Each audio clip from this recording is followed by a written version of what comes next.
hooking up to my trailer. Gonna let her down on the gooseneck there. Got my Yeti loaded with ice.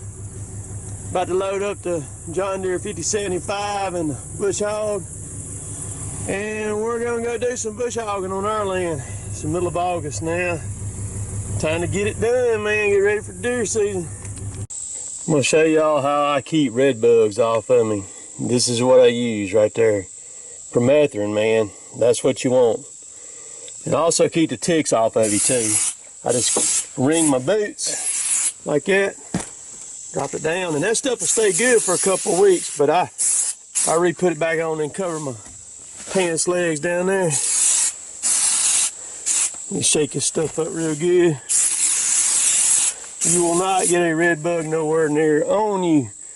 Now the only thing about this stuff is, do not get that stuff on your skin. It will burn you up, man. So that's just my, see it says permethrin on it right there. That's just my tip right there on that, man. Again, I'm gonna show y'all the difference between using chemicals to control things. This is a road coming in here. Look how green and overgrown it is with grass and all coming in. It's about closed up on the sides. This is a hunting club that we come in through. And look at this road right here. That's going to our gate. I sprayed that right there. Big difference. Throw my little saw on the tractor. Go here and unlock the gate, and we're finna get after it, man. Folks won't do right, man. This is some private property joins us right here. And they done cut a bunch of these trees down. They're trying to get around our gate right there. Well, they ain't trying, they are. But you can see where they've cut all these spine saplings down right here. Coming around it on four-wheelers and like a Ranger, like a side-by-side. I'm finna put an end to it though, right here. We had a pile of dirt right there. You can see where they rode it down. And they just won't quit. So what I'm gonna do is I'm gonna take my chainsaw and I'm gonna cut that little oak, that oak right there, and I'm gonna grab my grapple and I'm gonna stack them right there is what I'm gonna do. And even block that gate, because ain't nobody got no business coming through here anyhow. But that really pisses me off. That stuff like that right there gets on my nerves, man. So I've already put two up there. I just grabbed two more. This freaking grapple, man, is bad to the bone, man. I mean, whole trees, man. Stack them up here. Well, if they find them another hole, we're gonna have to work for it.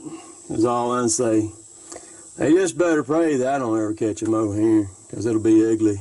It'll be ugly. Got that closed in, man. Let's go get something else. I didn't spray this road right here. See what it did. I am going to spray it this next week, though. Let's try all this stuff back.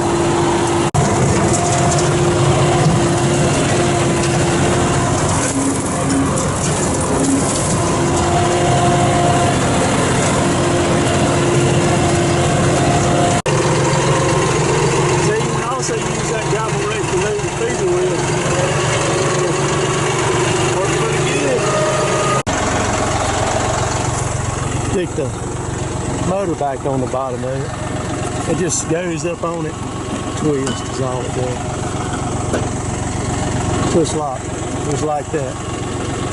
It's there. Probably reposition it just a little bit. This is where it's going to sit now.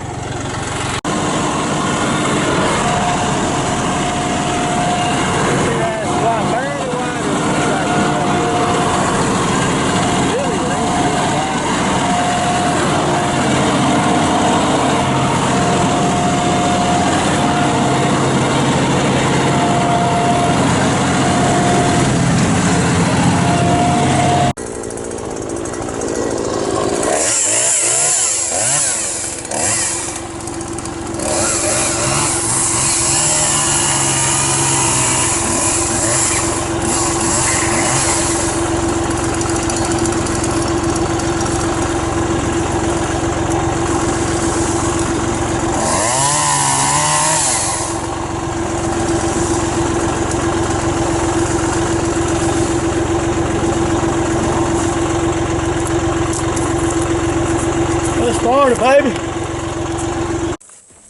All right, so that's 5 hours of straight bush hogging, and that's nothing but roads too. There wasn't even no fields or anything. And that's only roads over here in Alabama. That's not including what we got in Mississippi over there. The grapple rake, in my opinion, is very, very handy. For doing like this stuff right here, it's even better suited than a 4-in-1 bucket is. We've got a lot of people said you ought to get a 4-in-1 bucket for it. I don't need one, I don't want one. We've got a 4-in-1 on our backhoe, and it's okay. But this thing right here, man, running down through roads and getting stuff out of the way and biting. And of course, you can bite stuff with a 4-in-1, but not like you can with this thing right here. This thing right here, and the way that it catches stuff and the way that it pushes. And you can start pushing, and you can push just like a bulldozer blade with this thing too. But people's asked me why it's got these pieces in there where those things come down. Well, it's simple. The top clamp comes down and it meets, look, there's no gap right there. So you can pinch the smallest thing that you can get. You can pinch this little stick right here. And that's what I wanted. I didn't want something that went in there. Y'all saw me on the video pull up the metal T-post.